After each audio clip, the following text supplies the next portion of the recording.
രക്തസാക്ഷി ഫണ്ട് തട്ടിപ്പ് വിഷയത്തിൽ പ്രതിരോധത്തിലായി സിപിഎം സംസ്ഥാന നേതൃത്വം. പാർട്ടി കണ്ണൂർ ജില്ലാ കമ്മിറ്റി അംഗം വി കുഞ്ഞികൃഷ്ണന്റെ വെളിപ്പെടുത്തൽ പാർട്ടിയിൽ വലിയ ചർച്ചയായിട്ടുണ്ട്. രക്തസാക്ഷി ഫണ്ടടക്കം നേതാക്കൾ വെട്ടിച്ചു എന്നാണ് ആരോപണം. എന്നാൽ പാർട്ടി അന്വേഷണ കമ്മീഷനുകൾ പരിശോധിച്ച വിഷയം വീണ്ടും ചർച്ചയാക്കി വിവാദമാക്കേണ്ട എന്നാണ് സിപിഎമ്മിന്റെ നിലപാട്. സിപിഎം സംസ്ഥാന നേതൃത്വം യോഗം തലസ്ഥാനത്ത് പുരോഗമിക്കുന്നതിനിടെയാണ് രക്തസാക്ഷി ഫണ്ട് തട്ടിപ്പ് വിവാദം. വിവരങ്ങളുമായി ദിസ്ന സുരേഷ് ചേരുന്നുണ്ട്. ദിസ്ന, എന്തൊരു നാണക്കേടാണ് രക്തസാക്ഷികൾക്കുള്ള ഫണ്ടിലടക്കം കൈയിട്ട് വാരിയിരിക്കുന്ന ഒരു പയ്യന്നൂർ എം എൽ എ. അതായത് സിപിഎമ്മിന്റെ ചെങ്കോട്ടയാണ് കണ്ണൂർ പയ്യന്നൂർ എന്ന് പറയുന്നത്. എന്തായാലും ഇതിൽ വലിയ രീതിയിലുള്ള ഒരു പ്രതിരോധത്തിലാവുകയാണ് സിപിഎം സംസ്ഥാന നേതൃത്വം. കാരണം കോടിയേരിയോടക്കം ഈ തെളിവുകൾ നൽകി ഇക്കാര്യം വിശദീകരിച്ചിട്ടുണ്ടെന്ന് കുഞ്ഞികൃഷ്ണൻ തന്നെയാണ് ഇന്നലെ പറയുന്നത്. അദ്ദേഹത്തിന്റെ ബുക്കിൽ പുസ്തകത്തിൽ ചില നിർണായക വിവരങ്ങൾ, പാർട്ടിയിലെ കുത്തഴിഞ്ഞ ചില വിവരങ്ങൾ കൂടി പുറത്തു വരുന്നുണ്ട് എന്നുള്ള വെളിപ്പെടുത്തൽ കൂടി നടത്തിയതിനു ശേഷം വലിയ രീതിയിലുള്ളൊരു തലവേദനയാണ് സിപിഎമ്മിന്. എന്തായാലും ഇതിനെ എങ്ങനെ പ്രതിരോധിക്കും?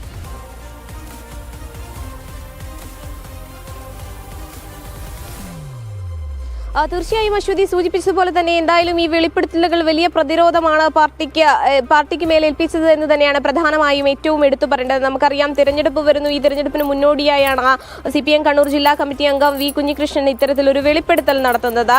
ഇത് പാർട്ടിയിൽ വലിയ രീതിയിൽ ചർച്ചയായിട്ടുണ്ട് എന്ന് തന്നെയാണ് നമുക്ക് മനസ്സിലാക്കാൻ സാധിക്കുന്ന. ഒരു പരസ്യ പ്രതികരണത്തിന് ഇതുവരെ നേതാക്കന്മാർ ആരും തന്നെ തയ്യാറാകുന്നില്ല എന്നത് തന്നെയാണ് നമുക്ക് മനസ്സിലാക്കാൻ സാധിക്കുന്നത്. അതിൽ പ്രധാനമായും രക്തസാക്ഷി ഫണ്ട് അടക്കം നേതാക്കൾ വെട്ടിച്ചെന്ന ഒരു പരാമർശം മായി തന്നെയാണ് ഈ പാർട്ടി അംഗം തന്നെ രംഗത്ത് വന്നിരിക്കുന്ന ഒരു സാഹചര്യമുള്ളത്.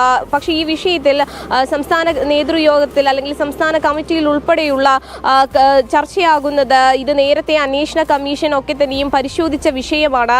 അതുകൊണ്ട് തന്നെ ഇത് വീണ്ടും ചർച്ചയാക്കേണ്ടതില്ല എന്നൊരു കാര്യം കൂടിയാണ് ഈ സിപിഎം സംസ്ഥാന നേതൃയോഗത്തിൽ ഉൾപ്പെടെ ഈ വിഷയവുമായി ബന്ധപ്പെട്ട് ചർച്ചയായിട്ടുള്ളത് എന്ന് തന്നെയാണ് അശ്വതി നമുക്ക് മനസ്സിലാക്കാൻ സാധിക്കുന്നത്. എന്തായാലും ഇന്നും നേതൃയോഗം തിരുവനന്തപുരത്ത് പുരോഗമിക്കുകയാണ്.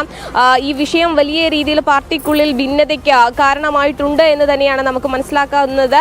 ഈ അന്വേഷണ കമ്മീഷൻ ഈ കാര്യം വിശദമായി പരിശോധിച്ചിട്ടുണ്ട്. അതുകൊണ്ട് കൂടുതൽ ചോദ്യങ്ങളിലേക്കോ അല്ലെങ്കിൽ കൂടുതൽ അന്വേഷണത്തിലേക്കോ കടക്കേണ്ടതില്ല എന്നൊരു ഉറച്ച തീരുമാനത്തിലേക്ക് സംസ്ഥാന നേതൃയോഗം എത്തുമ്പോൾ വലിയ രീതിയിലുള്ള വിമർശനം പാർട്ടിക്കുള്ളിൽ നിന്ന് തന്നെ ഉയരുകയാണ്. അശ്വതി നേരത്തെ സൂചിപ്പിച്ചതുപോലെ തന്നെ നമുക്കറിയാം, ഈ രക്തസാക്ഷി ഫണ്ടൊക്കെ തന്നെയും നിലവിൽ കൈയിട്ട് വാരേണ്ട ഒരു അവസ്ഥയിലേക്ക് പാർട്ടി മാറുന്നു. അത്തരത്തിലൊരു വിമർശനമാണ് പ്രധാനമായും ഉയർന്നു വരുന്നത്. അശ്വതി, വിവരങ്ങൾ വ്യക്തമാണ്. വല്ലാത്തൊരു തലവേദനയാണ് സിപിഎമ്മിന്. ഈ പാർട്ടി കണ്ണൂർ ജില്ലാ കമ്മിറ്റി അംഗം വി കുഞ്ഞികൃഷ്ണന്റെ വെളിപ്പെടുത്തലാണ് പാർട്ടിയിൽ വലിയ രീതിയിലുള്ള ഒരു ചർച്ചയ്ക്ക് ഇടയാക്കിയിരിക്കുന്നത്. രക്തസാക്ഷി ഫണ്ട് അടക്കം വ്യാജ രസീതി ഉപയോഗിച്ച് ഇത് സ്വന്തം പേരിലാക്കി എന്നാണ് ഈ കുഞ്ഞികൃഷ്ണൻ പറയുന്നത്. എന്തായാലും പയ്യന്നൂർ MLA കുറച്ചധികം വെള്ളം കുടിക്കും, സംസ്ഥാന നേതൃത്വവും ആ വെള്ളം കുടിക്കേണ്ടി വരും. അത്രമേൽ വലിയൊരു വെളിപ്പെടുത്തലാണ് ഇപ്പോൾ നടത്തിയിരിക്കുന്നത്. എന്താണ് ഇതിന്റെ വാസ്തവം എന്നൊക്കെ വരും മണിക്കൂറുകളിൽ നമുക്ക് കണ്ടറിയാം.